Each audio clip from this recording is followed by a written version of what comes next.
retired more or less, and we have a bit of perspective on it now. What do you think his legacy is in terms of football in Ireland? He popularised the game in this country in a big way. I think he might have antagonised a lot of football people in the way they consider the way the game should be played. But from an Irishman's point of view, there were matches on the television, whether it be Gaelic hurling matches, had to be put back or played next day. Yeah. And I think that with the television and the success of the Irish team around the country, it kind of spread out from the garrison towns, yes, as it were. Yeah. Definitely. Yeah. And people, young people were playing soccer. See, I'm not anti-Gaelic, anti-hurling, or anti-football or pro-football. I love to see kids playing any sport. Yeah. And soccer is a great game. I played it from the time I was a kid. Got a bit of stick at school in Brunswick Street with the Christian Brothers for playing. I didn't know what they were talking about, to be quite honest. But this was a national team with the players, and Jack Charlton representing this country on an international stage. And what it did for the country, I think, was great. It gave an excuse for the supporters to go away and show what a good crowd they were. So they became our best ambassadors. We're the best really. everywhere. So that's in my opinion, is what the international team was all about. When I was managing the international team, that's the reason I wanted to do it. I would have loved as an Irishman to take the Irish team onto the international stage and show people that this is the country that we come from. Now, Jack did it, and I think he popularised the game in a way that broke down all barriers. I remember a lovely story. We were playing the North of Ireland. You might recall the match was on at 1 o'clock in the day, and a traveller friend of mine was working in some little village down in Roscommon. And he was talking to the shopkeeper, and the old lady came in and said, "Will you hurry up, please? I want to go home and see the match." When I was a youngster in Kerry, there was one soccer team in Kerry back in the 1950s and 60s. I think there are now about 76. Wow. But on the other hand, isn't it great to see guys playing? I mean, yes. only 15 guys can play for the Kerry team. Mm-hmm. You know, so it's great to see the youngsters out there, and it's certainly, I think that's also part of the success of the Charlton era, that soccer got a lot more coverage, got a lot more television, and a lot more youngsters have been playing it. There are a lot of barriers in this country, as we know, towards soccer, and that's gone, and that's gone forever. Yeah. I mean, people are supporting this team from all corners of the country. Yeah, there would be, they're going to the Broad, they're going to Broad, the Sport Dublin, the Sport Kerry, the Sport Cork, and that's the way it should be. And I think Jack did that. You know, Jack was the first to take us to a major championship, and it needed us to go to a major championship and get on the telly and do the things that we did, because the whole country was pulling for the team together. Yeah. Whether it be hurling supporters, rugby supporters, Gaelic supporters, there was actually a great enthusiasm for the team, and the soccer team representing the team, the country abroad.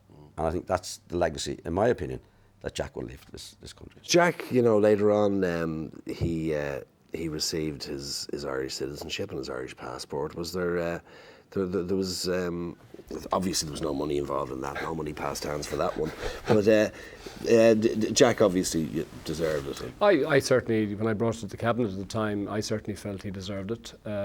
He had brought Irish sport onto a new stage completely, and you know, I think every Irishman living at home or abroad were proud of, and Irish women indeed were proud of what Jack Charlton achieved. I think it was a fitting honour for him. I mean, he had achieved everything that could be achieved in sport. I think financially he's pretty successful as well. So here was something that it hasn't been bestowed too often.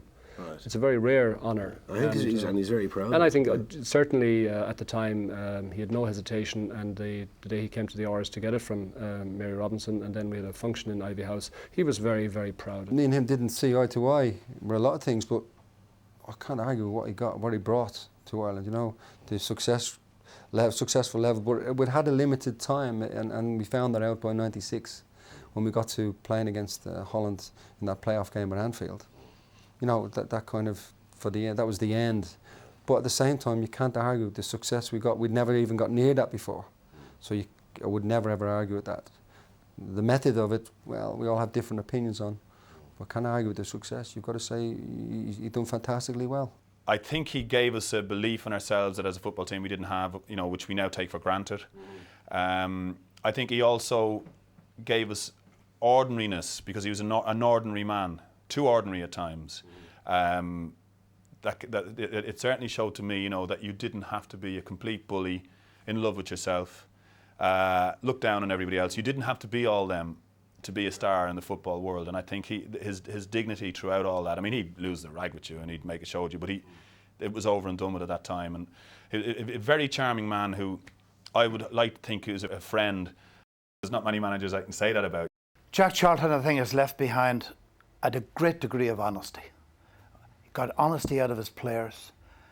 He gave to the honesty to the fans, and they reciprocated. I think that is what stands out for me. And the fact that today, did he do right, did he do wrong? Well, that balance book, that great ledger, is there for everyone to see. He can walk down any village, any town, any city in this land and be recognised and welcomed. I'm not so sure he could do the same in every village in England.